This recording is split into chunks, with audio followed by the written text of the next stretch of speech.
Selamat datang di Polling Podcast Lingkungan.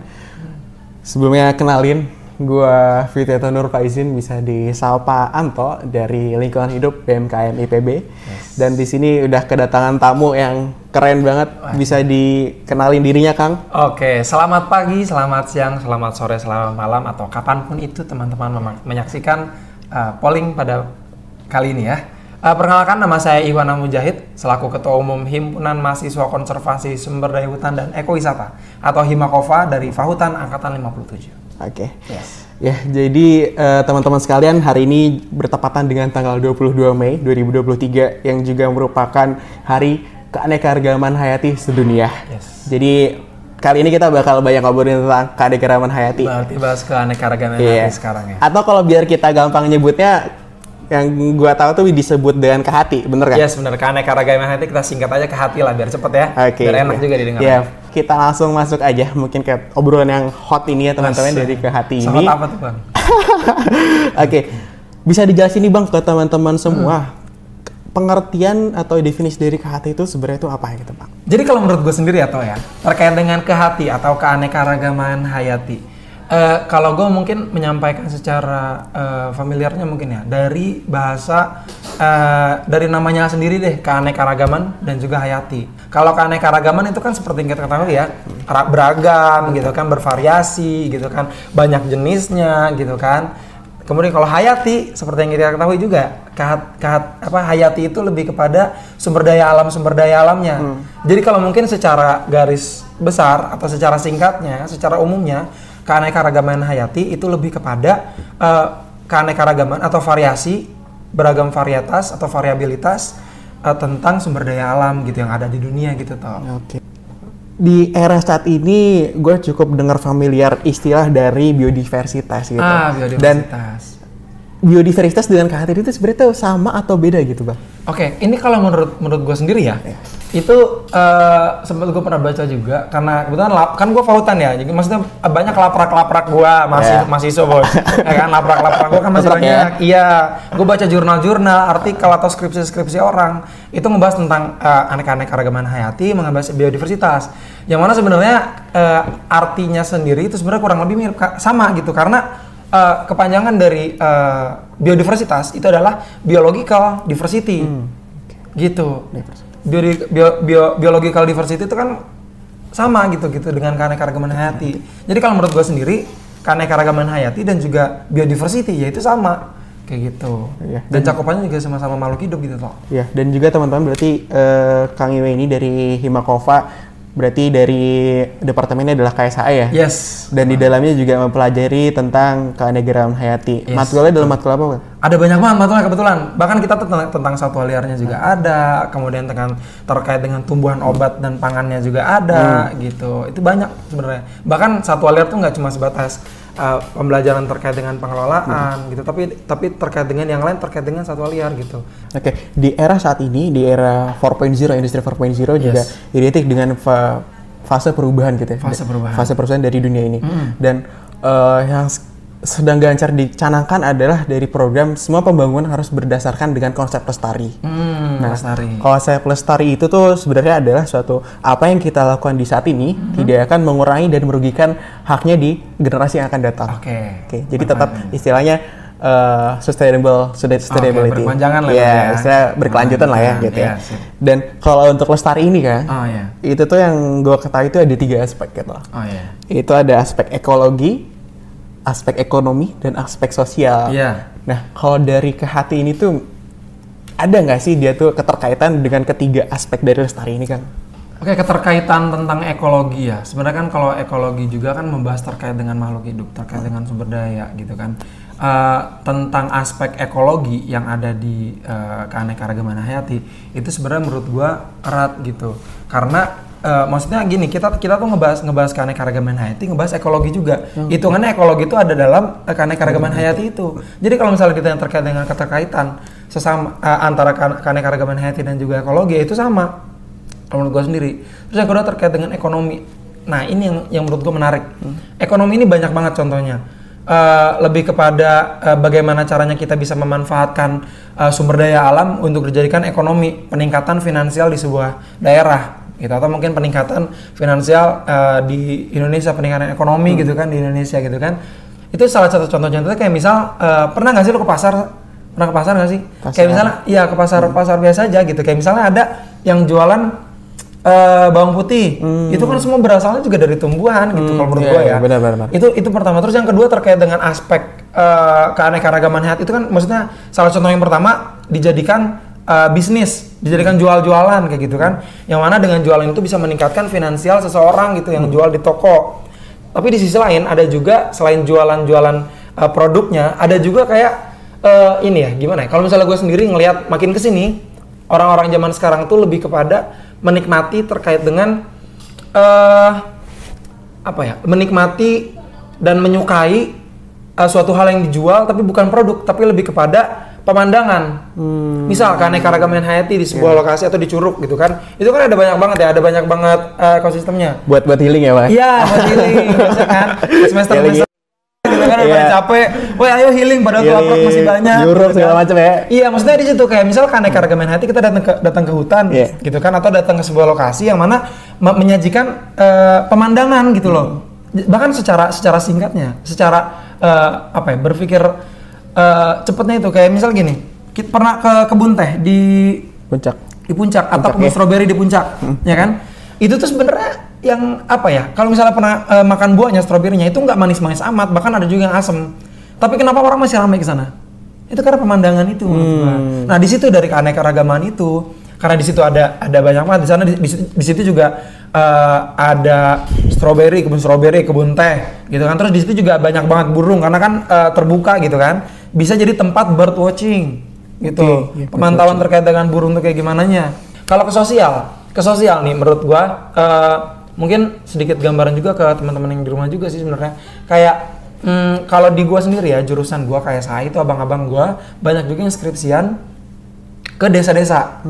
Kenapa ke desa-desa? Karena di desa-desa itu dominan banyak juga yang bekerja di profesi pertanian. Gak cuma jadi petani tapi jadi yang punya kebun, pengelola kebun, gitu kan, pengelola hutan rakyat dan sebagainya.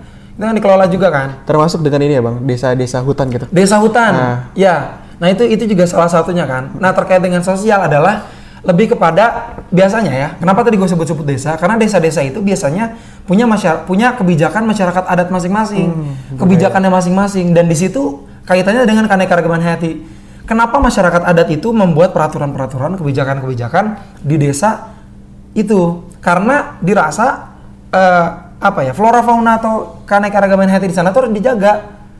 Itu maksudnya. Kayak gitu, makanya dari macam-macam jenis hutan itu kan ada hutan produksi yang mana itu lebih kepada memproduksi hasil hutan kayu. Nah itu kan yang memproduksinya dari manusia gitu kan. Ada interaksi sosialnya antara sesama, bagaimana caranya, kayak gitu kan. Ada juga hutan lindung yang mana dia tuh bisa melindungi manusia dengan tata airnya gitu kan. Nah di situ maksudnya kalau sosial menurut gue sendiri ya. Dan kalau misalnya sedikit lagi atau sorry kalau banyak ngomong ya. Emang bacanya banyak ngomong. Santai. Oh iya. Aja, Bang. Nah tadi tiga lestari itu 3 aspek. Iya. 3 aspek lestari itu dari ekologi, ekonomi sama sosial menurut gue juga berhubungan satu sama lain. Ya. Misal tadi ekologi, dari apa yang dia punya, dari ekologi itu ternyata bisa dimanfaatkan ke aspek ekonomi dengan dijual tadi. Sosial, ekologi dan juga sosial. Ya tadi salah satunya ketika dia mengolah hasil hutan, yaitu kayunya, itu kan kemudian diolah, itu kan ada interaksi sosial, dan di situ juga ada kebijakan-kebijakan di desa yang mana maksudnya ketika ada orang-orang di luar sana yang ketika datang ke desa itu nggak tahu aturan, itu kan bisa disampaikan gitu bahwasanya di sini tuh ada aturan terkait dengan tanaman ini nggak boleh diapain. Nah, itu kan ada unsur sosial juga menurut gua di situ. Kayak gitu tuh kalau menurut gua dari ketiga aspek itu memang sangat berkaitan satu sama lain. Ya. Gitu.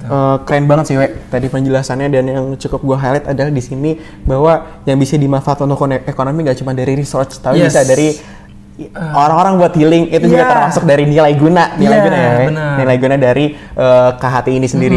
Dan tadi juga menarik tentang nyangkut pautnya sosial itu ke pemberdayaan masyarakat. Yes. Ada desa-desa dan juga ada desa-desa hutan gitu ya, ya. Dan juga mungkin berkorelasi dengan program-program perhutanan sosial gitu ya. Oh iya benar. Ya. Yes. Oke.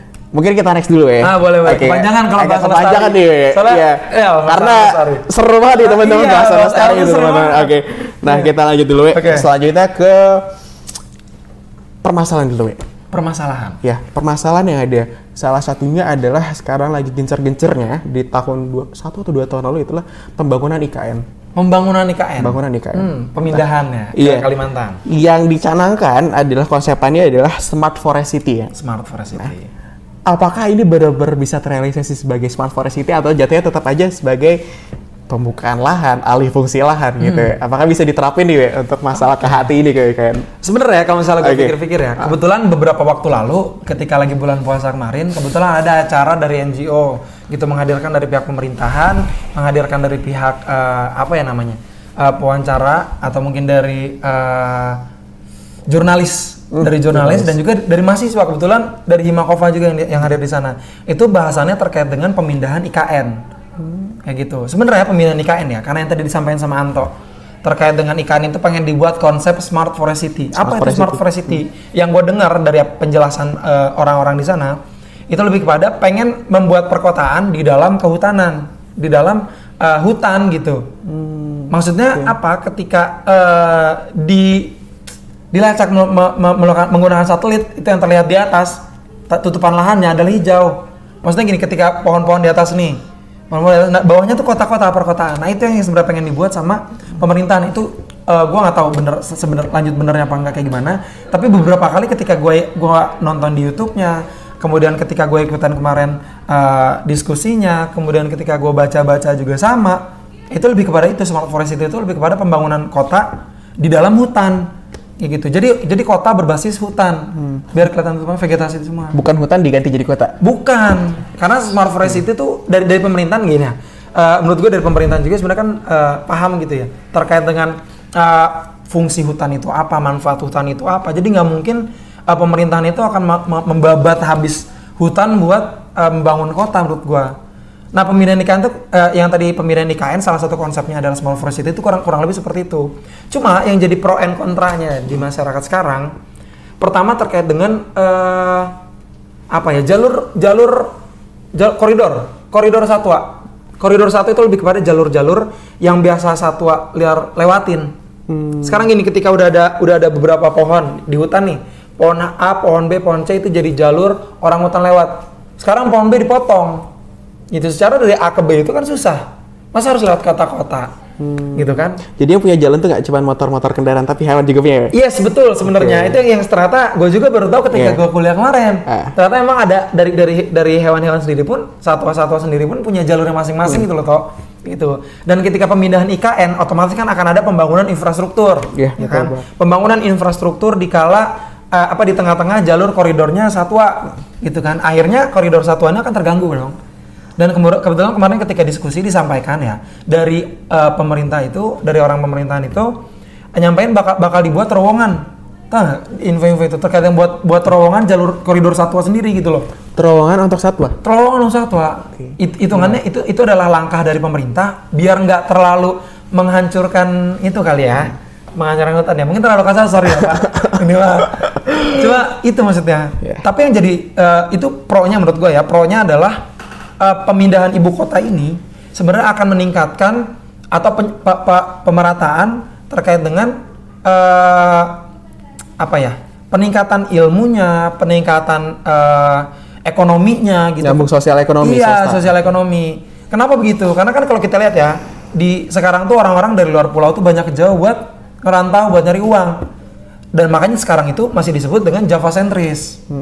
Cuma di Jawa doang tuh pusatnya. Nah, pemerintah tuh pengen buat jadi Indonesia sentris. Indonesia sentris kan luas ya. Nah, pengen dibangunin ke Kalimantan. Kayak gitu. Pro-nya adalah akan terjadi pemerataan gitu. Kesenjangannya tuh mungkin bisa jadi nggak terlalu jauh lagi antar pulau. Dengan pemindahan IKN itu, Ibu Kota Nusantara. Kayak gitu. Cuma yang jadi kontranya tadi terkait dengan koridor 1 akan terhambat. Ketika misal dari pemerintah sudah menyusun akan membangun koridor satwanya sendiri toh. ketika akan membangun koridor satwanya sendiri, itu otomatis akan mendapat habitat baru. Secara kalau gue pikir-pikir ya, walaupun belum kejadian ke sana dan gue belum pernah ke sana ya, maksudnya terowongan atau koridor satwa yang dibuat sama pemerintah seperti apa gue nggak tahu. Tapi bayangan gue dengan menggunakan bahasa yang seperti itu, otomatis terowongan itu nggak dapat penerangan langsung dari matahari gitu loh. Semoga langkah pemerintah ini memang bijak dan memang benar adanya untuk memperhatikan tidak hanya ekonomi negara yang harus ditingkatkan, tapi terkait dengan keanekaragaman hayati yang di Indonesia. Karena kebetulan kan Indonesia kan mega biodiversity ya, banyak banget keanekaragamannya gitu kan. Bahkan saking banyaknya itu ada peraturan 108 tahun 2000, gue lupa tahun berapa, itu udah ada ribuan flora dan fauna yang dilindungi gitu loh. Nah itu kontranya gitu toh. Cuma memang ya gue sendiri buat pemindahan IKN tuh dari pemerintah tuh mungkin ya perlu adanya mengkaji lebih terkait dengan di sana kondisi umumnya kayak gimana. Ada satwa-satwa apa aja.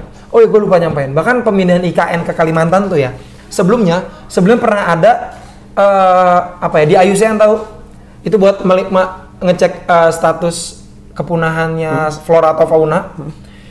Ada macan kembang Sumatera kalau nggak salah tuh. Itu sudah dinyatakan punah di IUCN. Bahkan sudah semua juga tahu bahwasanya macan kembang punah. Tapi ketika ada pembangunan infrastruktur, ketika bagian pedalaman hutan di Kalimantan itu dibangun infrastruktur, itu ternyata malah ditemukan jejak kaki macan kembang Sumatera itu. Kayak gitu. Ditemukan spesies yang udah hilang gitu loh. Nah, balik lagi ada lagi pros cons lagi kan dari pembangunan IKN itu kan. Nah, di situnya yang menurut gua dari gua sendiri ya, kalau misalnya terkait dengan pandangan gua terhadap pemindahan IKN, gue tuh berpikir gimana caranya mungkin negara tuh pengen meningkatkan ekonominya, meningkatkan infrastrukturnya. Rata-rata kan negara maju, negara berkembang itu kan adalah negara-negara yang memiliki infrastrukturnya yang bagus kan, maju banget kan infrastrukturnya. Mungkin Indonesia juga pengen buat seperti itu. Cuma gimana caranya pembangunan infrastruktur ini ramah lingkungan gitu loh, tidak sejahat itu untuk menghapus habitat, mengikis habitat satwa gitu. Dengan pengikisan habitat ya, dengan pengikisan luasan punya pemerintah ya, itu yang ditakutkan adalah ada spesies-spesies yang nanti akhirnya dinyatakan punah. Dengan adanya spesies baru yang dinyatakan punah, itu kan akhirnya rantai makanannya akan terputus. Dan nanti nggak jadi sehat lagi gitu loh, Kak. Oke, ya berarti intinya dari penerapan Smart Forest City di IKN ini juga dapat menimbulkan efek plus dan juga minusnya. Yes, kalau menurut gue. Dan kalau dari aspek ekologi yang tadi dengan lo sampaikan, gue ngelihatnya adalah Smart Forest City ini adalah salah satu langkah untuk meminimalisir dari dampak ekologi. Yes. Meminimalisir, tapi bukan untuk menyamaratakan nilai guna ekologinya. Yes. Mungkin seperti itu ya. Mungkin seperti itu lah. Yes. Dan ya sebenarnya penting, benar tadi disampaikan tentang pemerintah itu juga penting, perlu ada pengawasan gitu. Betul. Masyarakat ya. Suka. Ya itulah. Ya itu terkait IKN. Nah, kita masuk mungkin ke sesi tadi. IKN juga bisa nyambung terkait dengan pemanasan global juga ya. Oh jelas. Ya jadi apa-apa tentang ekologi dan lain sebagainya juga masuk ke misalkan kualitas udara, kualitas air, dan juga tutupan lahan yang tadi dengan lo sampaikan bahwa forest walaupun city, citra satelit dan juga pemetaan itu tetap terlihat sebagai tutupan lahan. Yeah. Nah itu juga menurut gue salah satu buat meminimalisir dari efek global warming gitu ya. Oke, kita lanjut ke sesi solusi. Oke, boleh. Oke, solusi. Udah akhir nih berarti nih. Iya. Nah, so gue berbentar banget ngomongnya. Iya. Ternyata udah berapa lama ya gue? Ya, kita ngobrol lagi ya, sesi kedua. Nanti sesi kedua mungkin. Tolong undang gue lagi. Oke. Nah, solusi ini sebenarnya adalah penerapan gitu ya untuk kita menjaga dari ke hati. Nah, bagi pemerintah itu seperti apa, we? Ataupun sebenarnya untuk pemerintah dan juga untuk masyarakat secara luas, we. Apa yang bisa dilakukan? Oke. Menurut gue ya, sebenarnya yang gue pernah baca juga, kebetulan pemerintah tuh sebenarnya udah buat undang-undang gitu loh, terkait dengan pengelolaan lingkungan hidup gitu. Ada di Undang-Undang Nomor 32 Tahun 2009 itu peraturan terkait dengan pengelolaan lingkungan hidupnya. Cuma yang jadi yang menurut gue perlu digarisbawahi adalah itu peraturan udah dibuat. Menurut gue ketika gue baca singkat ya, walaupun baca semua ya, gue baca singkat itu udah bagus gitu loh. Ada implementasinya harusnya seperti apa. Tapi nyatanya yang perlu yang jadi permasalahan adalah ketika mengimplementasikan apa yang dalam apa yang ada di dalam peraturan itu masyarakat itu masih belum tahu. Bahwasanya memang ada peraturannya nih dan tujuannya untuk ini. Karena sejauh ini biasanya ya mahasiswa aksi demo turun ke jalan karena melihat ada undang-undang yang melenceng. Bahasanya tuh meninggikan investor, meninggikan membuat kaya orang yang sudah kaya, membuat miskin orang yang sudah miskin, gitu kan. Sebenarnya menurut gue dari hal itu yang perlu ditingkatkan adalah terkait dengan inisiatif. Maksudnya mungkin segi banget ya bahasa inisiatif, tapi lebih ke ini loh. Pemerintah udah buat peraturan, tapi belum ada sosialisasi. Mungkin bukan sosialisasi ya, tapi lebih kepada sebelum aksi, sebelum turun ke mengimplementasikan itu perlu ada penyampaian dulu gitu loh. Karena memang nggak semua di pemerataan semua ya, di semua daerah di Indonesia. Cuma setidaknya ya sebagai pemerintah juga perlu ada yang namanya quality control terkait dengan pengimplementasian yang ada dalam undang-undang. Ketika memang suatu hal yang sudah ada di dalam undang-undang pengimplementasiannya tidak di dalam controlling, siapa tahu ada oknum-oknum di dalam sana yang bertindak semena-mena. Ya mungkin itu yang menjadi titik berat masyarakat. Akhirnya dengan titik beratnya masyarakat, lapor ke mahasiswa turun jalan. Itu sebenarnya yang miss menurut gua. Dan kalau peran dari pemerintahan ya, itu terkait dengan undang-undang yang sudah dibuat bagus dan mungkin lebih kepada perlu diperbarui lagi menimbang perkembangan zaman sekarang, karena kebetulan perkembangan zaman sekarang pesat banget ya. Makanya dari pemerintahan perlu ada upgrade terkait dengan pembaruan atau permajaan terkait dengan undang-undangnya dan juga terkait dengan penegasan. Tadi disampaikan mungkin dari pemerintahan belum tegas gitu menyampaikan dan juga mengarahkan, kemudian controlling dari si pemerintahan itu terhadap implementasi yang ada dalam undang-undang itu. Kalau masyarakat mungkin lebih kepada ini ya. Masyarakat kan punya kesibukan masing-masing. Ketika diminta buat memahami semua yang ada di undang-undang, menurut gua nggak mungkin. Tapi setidaknya perlu ada metode-metode khusus dari masyarakat gimana caranya bisa memahami. Atau mungkin metode-metode khusus dari atau mungkin metode-metode khusus dari pemerintah. Buat gimana caranya masyarakat itu tahu bahwasanya ini ada loh. Karena kalau misalnya dibaca, misal PowerPoint di kelas, presentasi di kelas, isi PPT yang satu slide itu full text, orang malas baca, bos. Ya, makanya mungkin metode-metode sendiri yang harus dibuat. Itu dari pemerintahan dan juga masyarakat. Dan inisiatifnya itu lebih ke masyarakat itu bisa juga edukasi kepada anak-anaknya. Karena kan biasanya bocah-bocah kecil yang mana tahu sih ketika kalau misalnya nggak di kelas, karena kan nggak semua kelas di masyarakat itu bisa bersekolah dengan nyaman gitu ya. Kalau misalnya dia nggak dapet, dia kan agak susah juga mendapatkan ini buang sampah tuh sebenarnya ada pemilah sampahnya loh kayak gitu. Nah itu edukasi masyarakat kepada anak, kepada generasi penerus bangsa yang menurut gue yang perlu ditingkatkan kayak gitu. Berarti dari pemerintah adalah penegakan dan juga penyaluran informasi ke masyarakat dan dari masyarakat juga harus lebih aware gitu ya. Apa yang ada. Jadi buat kalian yang nonton podcast ini jangan lupa juga untuk selalu menjaga dan lingkungan hidup yang ada teman-teman. Oke? Mantap banget. Oke, next yang terakhir. Apa yang bisa mahasiswa lakukan untuk ke hati? Mahasiswa, menurut gua mahasiswa itu punya power toh. Power ketika turun ke jalan didengarkan oleh rakyatnya dan bahkan turun jalan didengarkan oleh pemerintahan. Itu maksud gua power. Power di sini menurut gua mahasiswa itu bisa memanfaatkan dan bisa memaksimalkan serta mengoptimalkan banyak banget tuh. Tapi yang gua maksud adalah kita mahasiswa sebenarnya bisa kampanye dengan banyak metode. Kita kita di kelas pun dari SD, SMP, SMA sampai kuliah itu banyak banget metode pembelajaran yang sudah diberikan. Nah pengalaman-pengalaman itu yang mungkin nggak semua orang bisa dapatkan dan itu bisa kita salurkan gitu loh, transfer ilmu, transfer pengalaman gitu ke masyarakat di luar sana. Bahwasanya ada metode-metode ini dalam penyampaian. Salah satunya penyampaian terkait dengan keanekaragaman hayati. Gimana cara kita bisa menjaga satu sama lain gitu. Karena ketika kita merusak lingkungan juga bisa merusak kita loh. Dengan aneh kan pohon-pohon nggak ada gitu kan, itu kan bisa jadi kita susah gitu loh, kerasa banget suhunya gitu kan. Balik ke mahasiswa, itu kampanye-kampanye bisa dilakukan, entah mungkin ke keluarganya atau mungkin ke RT RW-nya di rumah masing-masing atau mungkin ke sesama atau masyarakat sekitar yang lainnya gitu loh. Kampanye yang pertama. Yang kedua menurut gua mahasiswa itu punya power ketika apalagi menurut gua mahasiswa ini banyak yang suka perlu ada peningkatan soft skill kan sebagai mahasiswa kan. Nah, dalam peningkatan soft skill itu masuk ke organisasi atau kepanitiaan, yang mana kepanitiaan atau organisasi itu punya kegiatan. Nah, di situ yang menurut gue yang perlu dimanfaatkan dan dimaksimalkan. Misal, dari himpunan gue ya, Himakova, itu punya program, ada 2 program yang kaitannya dengan lingkungan. Tentang, ada namanya Conservation Camp, ada juga Jelajah Kampus Biodiversitas. Terkait dengan Conservation Camp, gue ngundang anak-anak SMA di Jabodetabek buat hadir ke kampus, melihat kehidupan kampus serta materi-materi terkait dengan lingkungan itu seperti apa. Maksudnya bukan lingkungan seperti apa ya, tapi lebih pada lu pada generasi penerus bangsa bisa apa dan apa yang harus lu lakukan ke depannya. Gitu. Mungkin lebih kepada tantangan dan juga pernyataan ke depannya lu bisa apa, akan bisa apa ke depannya kayak gitu. Itu Conservation Camp. Karena menurut gua anak-anak muda sekarang kayaknya suka banget yang namanya camp, muncak. Nah, mungkin kita buat metode khusus, mereka tuh menyalurkan hobinya di kampus.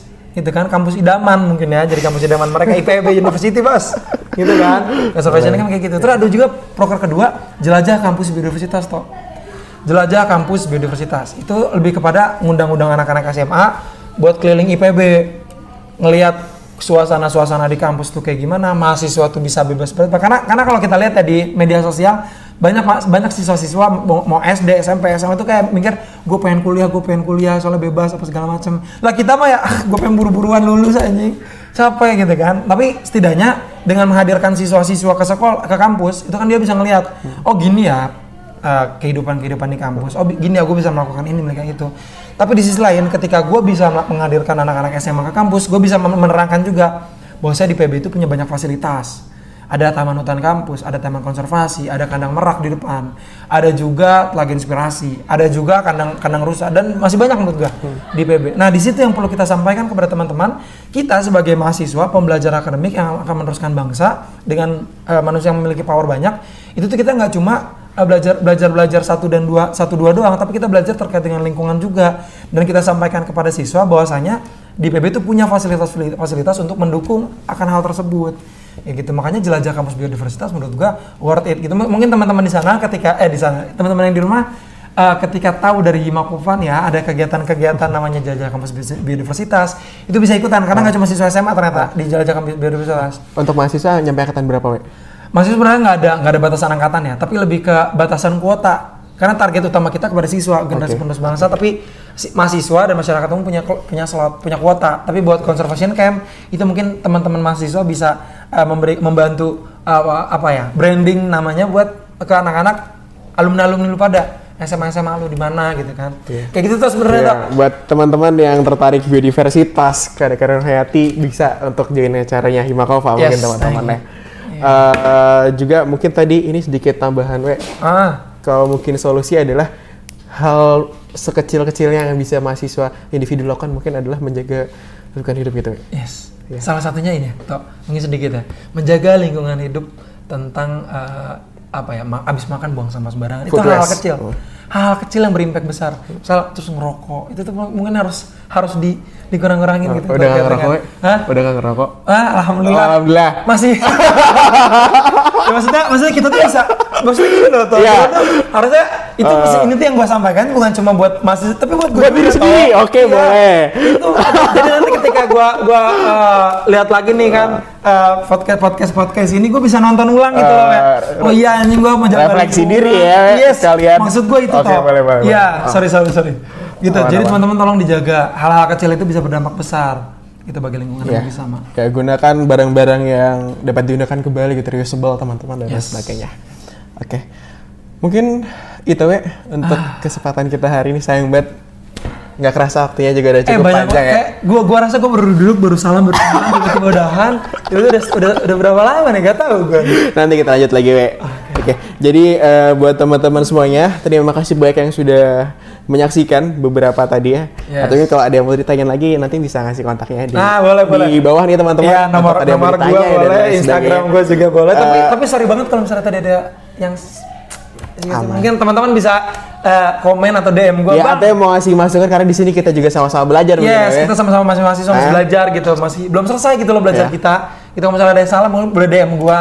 Bang, ini menurut gua karena harusnya kayak gini, Bang. Terus IKN itu harusnya kayak gini. Mungkin teman-teman bisa nyampein. Dan itu salah satu hal yang bisa dilakukan mahasiswa, teman. Yes, betul.